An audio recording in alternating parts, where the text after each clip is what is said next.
ಈ ನಗರಿನ ನಾವು ಒಂದು ದನದ ಚರ್ಮದಿಂದ ಮಾಡ್ತೀವಿ. ಚರ್ಮನ ತಗೊಂಡು ಬರ್ತೀವಿ. ಚರ್ಮನ ತಗೊಬಂದು ಇಲ್ಲಿ ನಾವು ನೀಟಾಗಿ ಒಣಗಿಸಿ ಮೇಲಿರುವಂಥ ಕೂದಲನ್ನೆಲ್ಲ ತೆಗೆದು ಮತ್ತೆ ಅದನ್ನು ಹದ ಮಾಡಿ ನಾವು ನಗರಿನ ಮಾಡ್ತೀವಿ. ನಮ್ಮದು ನೋವಿನ ಸಂಗತಿ ಏನು ಅಂತ ಹೇಳಿದ್ರೆ, ಒಳೆಯಿಂದ ದೇವ್ರು ತರಬೇಕಾದ್ರೆ ಏನಾದ್ರು ತರಬೇಕಾದ್ರೂ ದೇವರು ಬರೆಸ್ಬೇಕು ಮೈ ಮೇಲೆ ಅಂತ ಹೇಳಿದ್ರೆ ತಮಟೆ ನಗರಿ ಹೊಡಿಲೇಬೇಕು. ಹೊಡೆದ್ರೇನೆ ಮಾತ್ರ ದೇವ್ರು ಬರೋದು, ಇಲ್ಲದವ್ರು ಯಾವುದೇ ಕಾರಣಕ್ಕೂ ಬರೋದಿಲ್ಲ.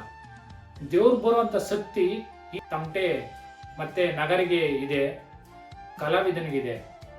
ಆದರೆ ಎಲ್ಲ ಕಾರ್ಯಕ್ರಮ ಮುಗಿದಾದ್ಮೇಲೆ ದೇವರು ದೇವಸ್ಥಾನದ ಒಳಗಡೆ ಹೋಗುತ್ತೆ, ಆದರೆ ಕಲಾವಿದ ಈಚೆಗಡೆನೆ ಇರ್ತಾನೆ.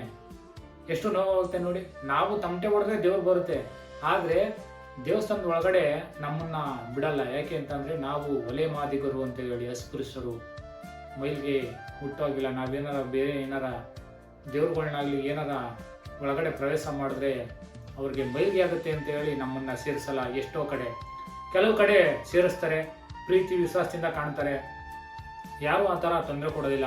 ಒಬ್ಬೊಬ್ರು ನಮ್ಮನ್ನ ತಮಟೆ ನಾವು ಎಷ್ಟು ಹೊಡಿತೀವೋ ಆ ಮಟ್ಟಕ್ಕೆ ನಮ್ಮನ್ನ ಇಟ್ಕೊಂಡಿರ್ತಾರೆ. ದೇವಸ್ಥಾನದ ಒಳಗಡೆ ಆಗಲಿ ಹತ್ರಕ್ಕೂ ಸೇರ್ಸೋಕ್ಕೂ ಹಿಂದೆ ಮುಂದೆ ನೋಡ್ತಾರೆ, ದೂರದಲ್ಲಿ ಹೊಡೀರಿ ಅಂತ ಹೇಳೋರು ಎಷ್ಟೋ ಸರಿ. ನಮಗೂ ಈ ಥರ ಅನುಭವಗಳು ಆಗಿವೆ. ಆದರೆ ಇದು 21ನೇ ಶತಮಾನ, ಇದು ಇಲ್ಲಿಗೆ ಕೊನೆಯಾಗಲಿ. ಮುಂದಕ್ಕೆ ಹೋಯ್ತಾ ಹೋಯ್ತಾ ಹೋಯ್ತಾ ಸ್ವಲ್ಪ ಆದಷ್ಟು ಮಟ್ಟಿಗೆ ಇದು ಒಂದು ಸ್ವಲ್ಪ ಕಂಟ್ರೋಲ್ ಆಗಬೇಕು. ಏನು ಜಾತೀಯತೆ, ಅಸ್ಪೃಶ್ಯತೆ ಇವೆಲ್ಲ ಕಂಟ್ರೋಲ್ ಆಗಬೇಕು ಅಂತ ನನ್ನ ಒಂದು ನಿಲುವು ಈ ವಿಡಿಯೋ ಮುಖಾಂತರ ನಿಮಗೆ ತಿಳಿಸ್ತಾ ಇದ್ದೀನಿ.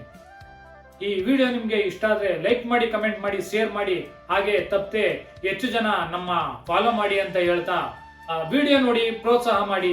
ಜೈ ಜಾನಪದ.